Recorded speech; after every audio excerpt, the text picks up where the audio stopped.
Dr. Sarah Chen stood at the observation deck of the Lunar Research Station Alpha, her eyes fixed on the strange object their deep space sensors had detected 3 months ago. The artifact, roughly the size of a small car, hovered silently in the containment chamber below, its obsidian surface reflecting the harsh laboratory lights. "The energy readings are off the charts again," Dr. James Rodriguez announced from his workstation.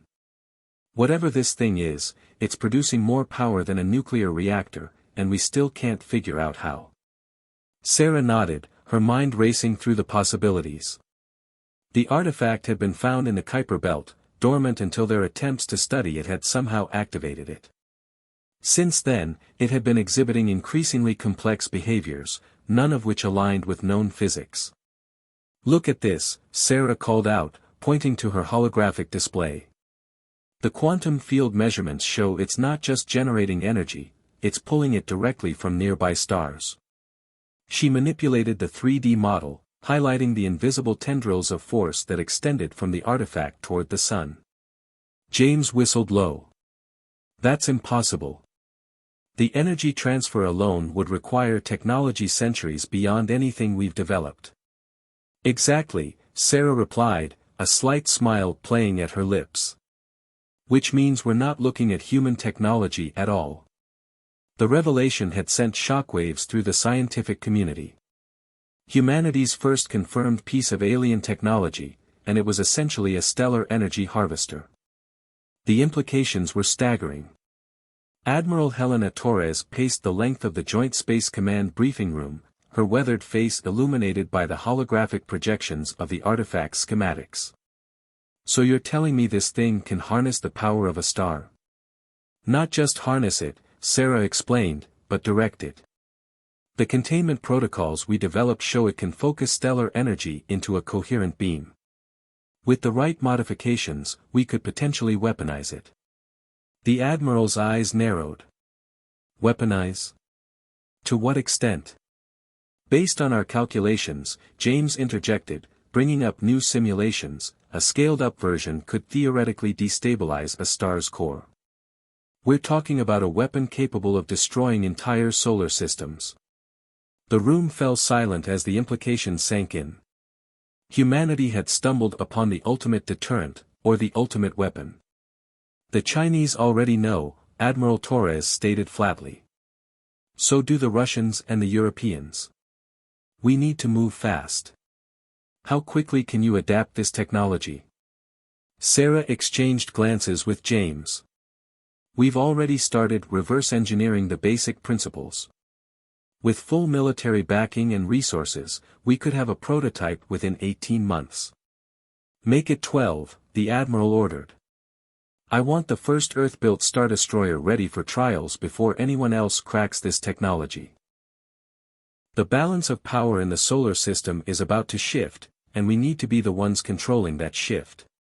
The next year passed in a blur of breakthrough and setback, triumph and failure. The artifact's technology proved maddeningly complex, operating on principles that seemed to defy conventional physics. But slowly, painfully, the team began to understand. They learned that the device created quantum tunnels directly into stellar cores, siphoning energy through artificial wormholes smaller than atoms. They discovered how to focus that energy into beams of unprecedented power, capable of cutting through any known material like tissue paper. The prototype grew in the orbital shipyards above Earth, a massive construct of advanced alloys and crystalline matrices. Nearly 2 kilometers long, the ESS Prometheus took shape in absolute secrecy, hidden behind the cover story of a new space station. Sarah stood in the control room of the Prometheus, watching as the final calibrations were made to the main weapon system. The ship hummed with potential energy, its artificial gravity wells keeping the crew oriented while its quantum core pulsed with stolen stellar fire. "Final systems check complete," James reported from his station. "All parameters nominal. We're ready for the first full power test." Admiral Torres nodded grimly. "Proceed with the test firing. Target is the prepared asteroid in the outer belt." Sarah initiated the firing sequence, and for a moment, nothing seemed to happen. Then space itself appeared to bend as the Prometheus gathered energy directly from the sun. A beam of pure stellar power lanced out, invisible until it struck the target. The asteroid, 10 kilometers across and solid nickel iron, simply ceased to exist. Not exploded, not melted, it was instantaneously converted to its component atoms, scattered across space by the raw power of a star's heart. Test successful, Sarah reported, her voice steady despite the awe she felt. Power consumption and beam coherence exactly as predicted. "My God," Admiral Torres whispered. "We actually did it. We built a Stardestroyer." As if in answer to humanity's achievement, the first alien ships appeared at the edge of the solar system 3 days later.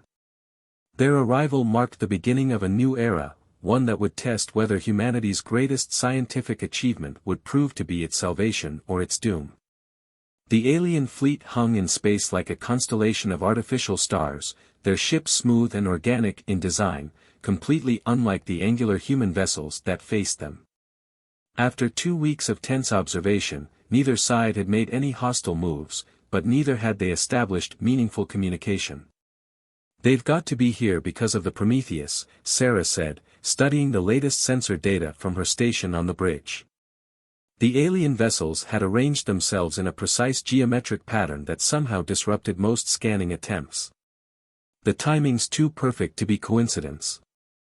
Admiral Torres stood at the main viewport, hands clasped behind her back. "Agreed. Question is, what do they want? To stop us? Learn from us? Or just destroy us before we become a threat?" The answer came in the form of a transmission that bypassed every encryption protocol humanity had developed.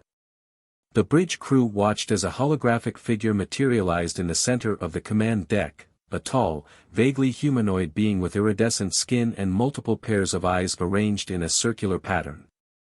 "We are the Concordat," the being announced in perfect English, its voice resonating with harmonic undertones. "You have accessed knowledge that was sealed away for the safety of all sapient species. We have come to prevent catastrophe." Sarah stepped forward, her scientific curiosity overriding protocol. "The artifact we found, it's your technology?" "No," the alien replied. "It is far older. We are merely its custodians, tasked with preventing its misuse. The power to destroy stars was deemed too dangerous to exist. Your species has breached containment." Admiral Torres moved to stand beside Sarah. "We've done more than breach it. We've mastered it. The Prometheus isn't just some copy of your artifact, we've improved upon it." Multiple alien eyes blinked in what might have been surprise. "Impossible.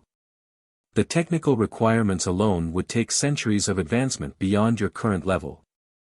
"Perhaps you underestimate us," Torres replied coolly. "We've had the technology for barely a year, and we've already developed applications your people never considered." The alien skin shifted colors, patterns rippling across its surface. "Then you are more dangerous than we anticipated. The Concordat cannot allow such power to remain in untested hands. You will surrender your vessel and all research data immediately." "Or what?" Torres challenged. "Or we will be forced to take action to protect the galaxy from your reckless advancement." The transmission cut off abruptly, leaving the bridge in tense silence. James spoke first from his monitoring station. "They're powering up something big. Energy readings are off the charts." "Battle stations," Torres ordered, her voice calm but firm. "All hands prepare for potential combat. Dr. Chen, I want you and Dr. Rodriguez focusing on defense. If they understand this technology better than we do, we need every advantage we can get." The next 48 hours became a deadly game of technological cat and mouse. The Concordat fleet demonstrated capabilities that seemed to border on magic. They could bend space itself, create temporary microsingularities, and generate shields that absorbed any conventional weapon Earth's forces possessed. But they hadn't counted on human improvisation. "Look at this," Sarah called out, pointing to her analysis screen. Their tech all operates on the same basic principles as the artifact. They're not innovating, they're just following an established playbook. James nodded excitedly. And we've already gone off script. The modifications we made to the Prometheus don't just gather stellar energy, they can actively redirect any energy weapon fired at us. Torres leaned over their station. Can we use that? Turn their own power against them? Better, Sarah replied, her fingers flying over the controls. We can create a feedback loop. The next time they fire at us, we can channel that energy directly back into their own systems. They won't be expecting that because it's not part of their historical database. The Admiral's eyes narrowed thoughtfully. How quickly can you implement this? Hours, James answered. Maybe less if we redirect power from non-essential systems. Do it, Torres ordered. But keep it quiet. I want this to be our ace in the hole if diplomacy fails. The modifications were barely complete when the Concordat's patience ran out. Their flagship, a massive vessel that seemed to phase in and out of normal space, moved into an attack position. They're charging weapons, James reported tensely. Multiple systems coming online. Whatever they're about to hit us with, it's big. Torres straightened in her command chair. All hands, battle stations. Dr. Chen, is your modification ready? Yes, but untested. We'll only get one shot at this. Then make it count. All other Earth vessels, maintain your positions. Do not, repeat, do not engage unless directly attacked. The Prometheus will handle this. The alien vessel fired, releasing a beam of energy that made their previous displays of power look like sparklers. It struck the Prometheus dead center, and for a moment, the human ship seemed to glow from within. Energy absorption at maximum. Sarah shouted over the groaning of stressed metal. Redirecting now. The Prometheus shuddered, then released the stored energy back along the same path, amplified by its own stellar collector. The beam struck the Concordat flagship, overwhelming its defenses with its own power combined with the fury of a star. The alien vessel's shields failed catastrophically, and systems began to overload throughout its hull. But instead of pressing their advantage, Torres ordered, target their secondary systems only. Disable, don't destroy. Dr. Chen, can you establish a communication link through the energy bridge you've created? Sarah nodded, understanding the Admiral's intent. Within moments, the same alien representative appeared on their bridge, but this time its skin rippled with patterns that might have indicated distress or surprise. How? It demanded. This application of the technology should not be possible. Because you never tried to make it possible, Torres replied. You've been maintaining this technology, not advancing it. We may be younger than you, but we're not bound by your preconceptions. Now, shall we discuss terms for a more cooperative relationship?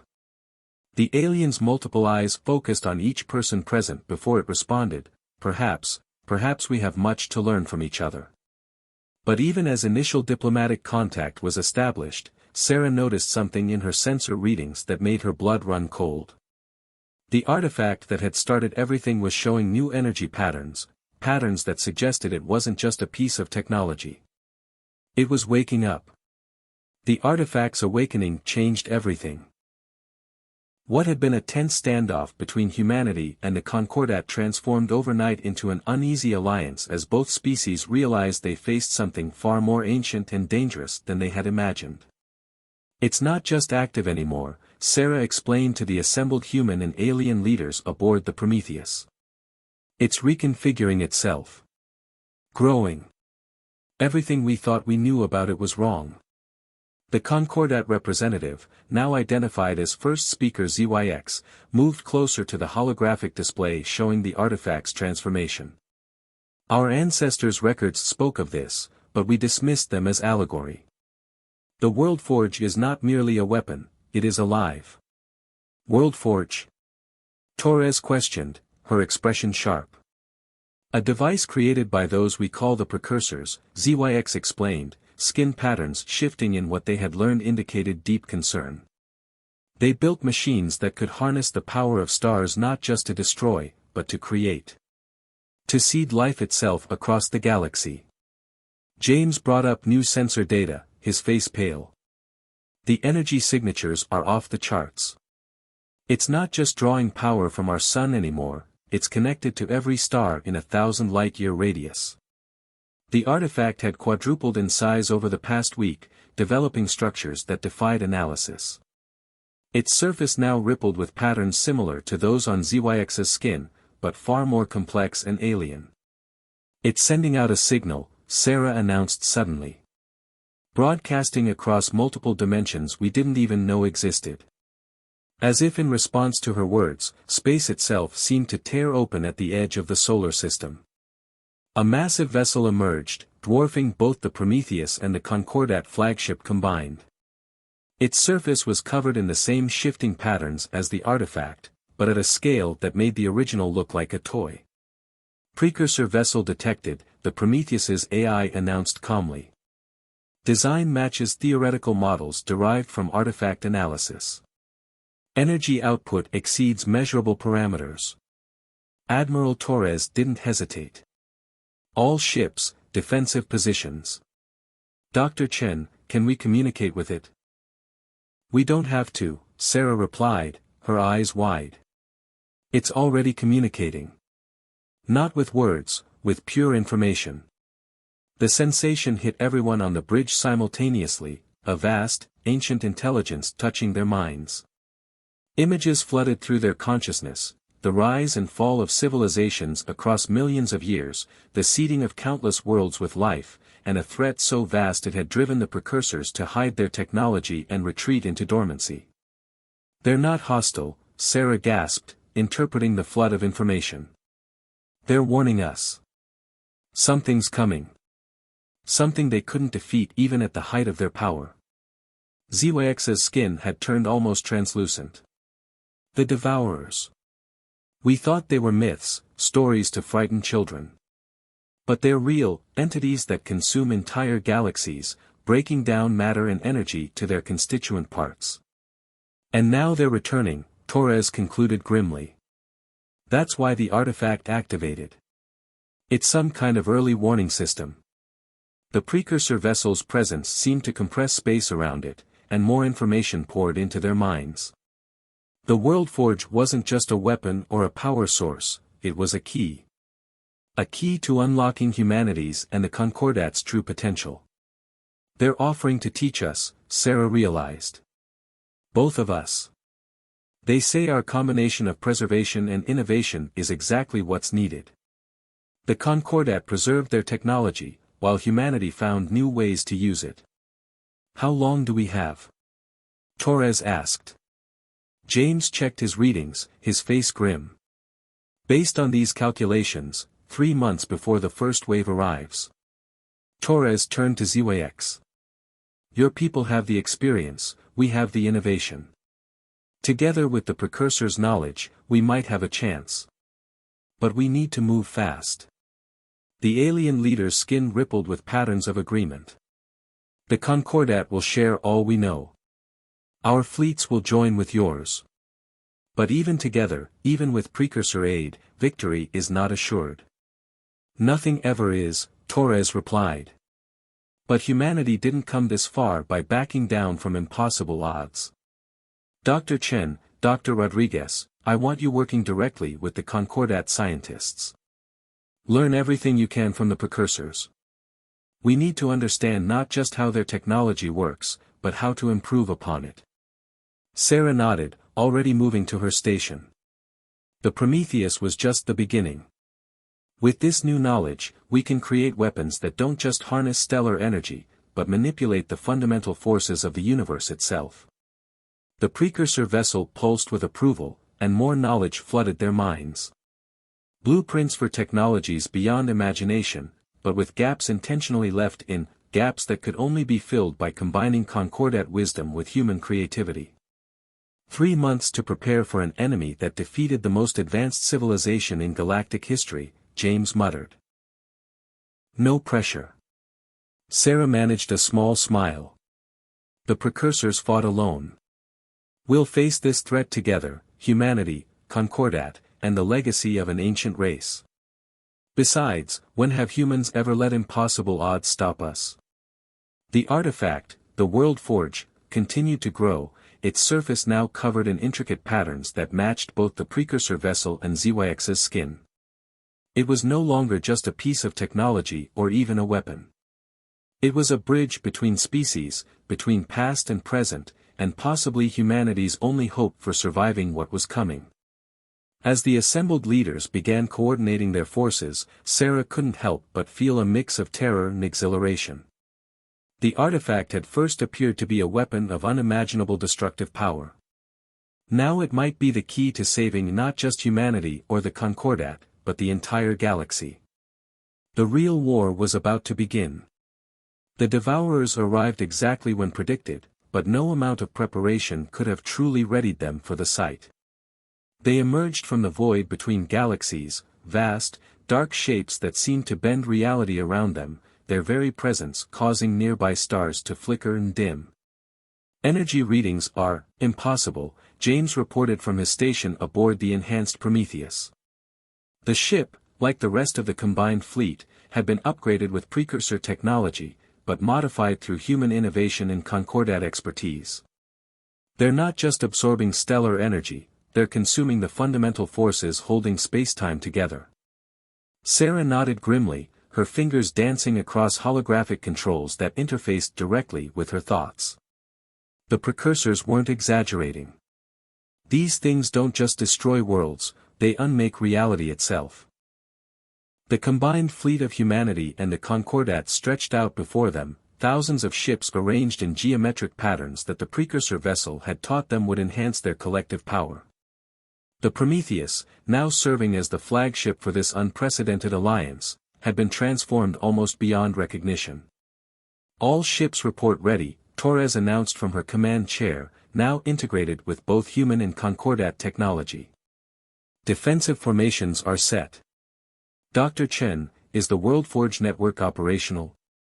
Over the past 3 months, they had created a web of modified artifacts throughout the solar system, each one enhanced by human ingenuity and Concordat precision. It wasn't just a weapon system anymore, it was a fundamental reimagining of how reality itself could be manipulated. Network is green, Sarah confirmed. But we're still not sure how effective it will be. The Devourers operate on principles that even the precursors never fully understood. The enemy made the first move. One of the vast, dark shapes extended what might have been a tendril, though it seemed to exist in more dimensions than human eyes could process. Where it touched space, reality simply ceased to exist, leaving behind a void that their sensors couldn't even register. First wave incoming. James shouted. Multiple things breaking off from the main mass. They're heading straight for the outer defense line. Torres straightened in her chair.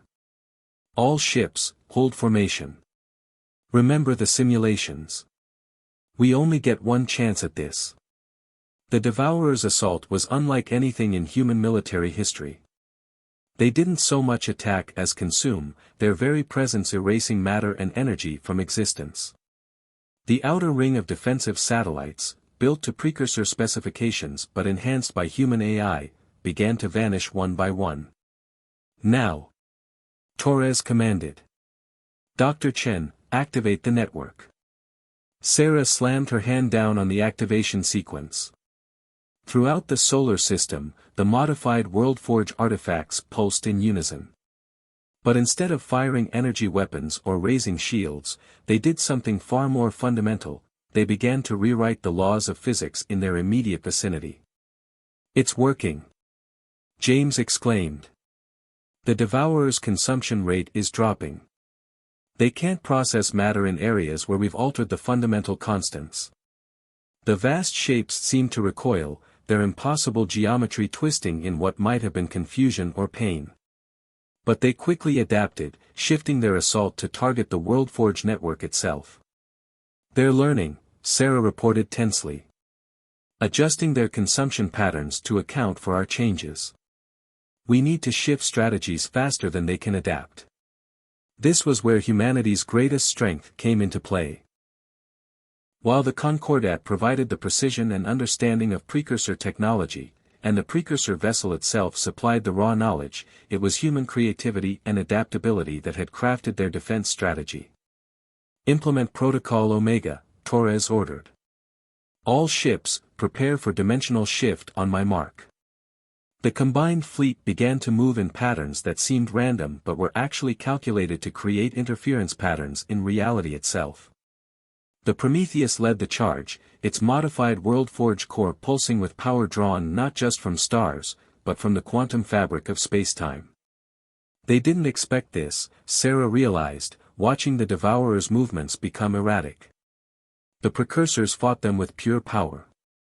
We're fighting them with chaos theory and quantum uncertainty. The battle reached a crescendo as the fleet executed a series of precisely coordinated maneuvers, each ship's modified WorldForge technology working in concert to create a cascade of reality distortions. Where the Devourers tried to consume, they found the very laws of physics shifting and changing, making it impossible for them to process what they absorbed. Main Devourer entity is showing signs of instability, James reported, his voice tight with excitement. The chaos patterns are working, they can't maintain their dimensional integrity. Torres leaned forward. All ships, full power to reality distortion fields. Dr. Chen, prepare the Prometheus for final phase. The Prometheus's enhanced core began to hum with power as Sarah initiated the sequence they had designed, a combination of precursor technology, Concordat precision, and human audacity. They weren't just going to fight the Devourers, they were going to trap them in a pocket of space where the laws of physics themselves would tear them apart. Engineering reports ready, Sarah announced. Dimensional inversions primed. On your command, Admiral. Torres took a deep breath. All ships, execute final phase. May whatever gods exist have mercy on us all. The combined fleet moved as one, creating a perfect geometric pattern around the largest concentration of Devourers. The Prometheus fired its modified WorldForge beam, not to destroy, but to create. A new bubble of reality formed, one where the fundamental forces operated in ways that made the Devourer's very existence impossible. The effect was immediate and catastrophic. The vast, dark shapes began to unravel, their impossible geometry collapsing as they found themselves in a universe that rejected their very nature. But the strain on the fleet was enormous, and warning alarms blared throughout the Prometheus. Core stability at critical levels, James warned. We can't maintain this for long. We don't have to, Sarah replied, her eyes fixed on her readings. Look, they're not just being destroyed, they're being changed. The altered physics is forcing them to either adapt or cease to exist. The impossible had happened. The enemy that had driven the Precursors into hiding was being transformed by the combined ingenuity of humanity and the Concordat. But as the battle reached its climax, Sarah noticed something in her readings that suggested this wasn't the end, merely the beginning of something even more extraordinary. The war for reality itself was about to enter its final phase. As the dust settled from the reality-warping battle, the combined fleet watched in awe as the transformed Devourers began to take on new forms. Where once there had been engines of universal destruction, now there were beings of pure energy, their consciousness stretched across multiple dimensions but no longer consuming everything in their path. Incredible, Sarah breathed, studying the readings from the Prometheus's enhanced sensors. We didn't just defeat them, we forced them to evolve. The altered physics gave them no choice but to adapt or die. The precursor vessel, which had remained silent throughout the battle, now pulsed with patterns that seemed almost jubilant. More information flooded into their minds, but this time it wasn't warnings or technical data, it was understanding. This was their plan all along, Sarah realized, interpreting the stream of consciousness. The Precursors didn't just hide from the Devourers, they set up the conditions for their eventual transformation. They knew it would take multiple species working together to accomplish what they couldn't do alone. ZYX's skin rippled with patterns of profound realization. The World Forge was never meant to be just a weapon. It was a tool of creation, waiting for species with the right combination of qualities to unlock its true potential. Admiral Torres stood at the viewport, watching as the transformed beings began to interact with the fleet in ways that defied conventional physics. So what happens now? What do we do with entities that can reshape reality itself? The answer came not from their allies or their equipment, but from the transformed devourers themselves. They began to communicate, not with words or even the pure information dumps of the precursors, but with concepts that expanded the consciousness of everyone who received them. They want to teach us, James said in wonder, interpreting the data streaming across his console. All of us, humans, Concordat, even the precursors. They've gained understanding that none of us possess. Sarah nodded, her eyes wide with possibility. Think about it, they experienced existence as pure consumption, then were forced to transform into something entirely new. They understand the nature of reality in ways we can barely comprehend. The Prometheus's bridge became a hub of unprecedented cooperation as humans, Concordat representatives, and the transformed beings began to share knowledge. The precursor vessel joined in, its ancient wisdom now complemented by the revolutionary insights of the former devourers. The power to reshape reality itself, Torres mused, watching as the various species work together. We'll need to be careful with this knowledge. Humanity's history with powerful technologies isn't exactly spotless. That's exactly why this partnership is so important, Sarah replied. The Concordat's caution, humanity's innovation, precursor wisdom, and now the transformed devourer's understanding of fundamental reality, we balance each other. Over the next few weeks, the solar system became a crucible of unprecedented scientific and philosophical advancement. The World Forge network was repurposed from a weapon system into a tool for exploring and understanding the deeper nature of existence itself.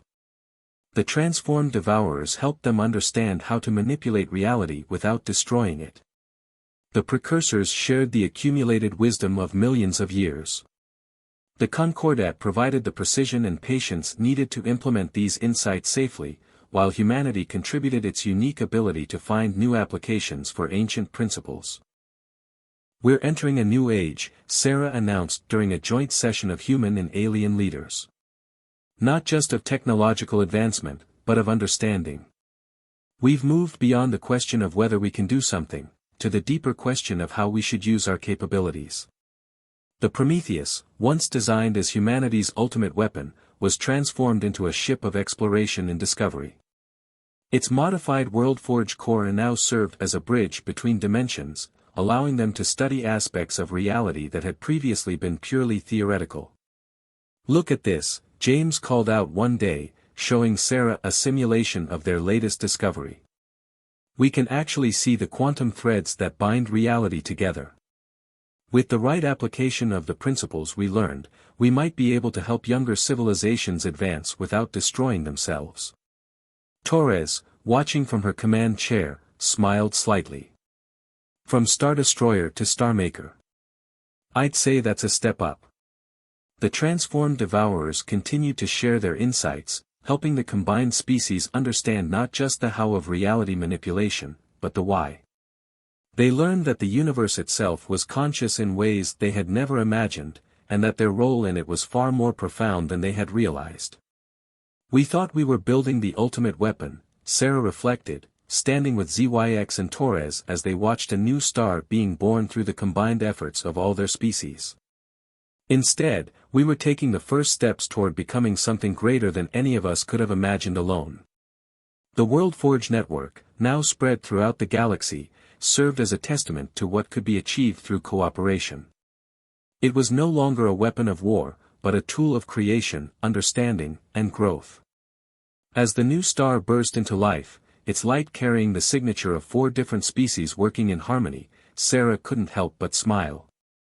The universe, they had learned, wasn't a battlefield to be conquered or a resource to be consumed.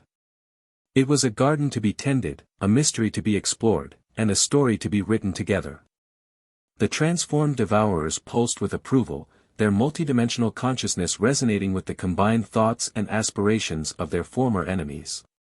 In the end, the greatest discovery wasn't the power to destroy stars or reshape reality, it was the understanding that the true potential of any species could only be unlocked through cooperation, innovation, and the willingness to evolve beyond their original nature. Humanity's first Star Destroyer had become something far greater, a catalyst for the next stage in cosmic evolution.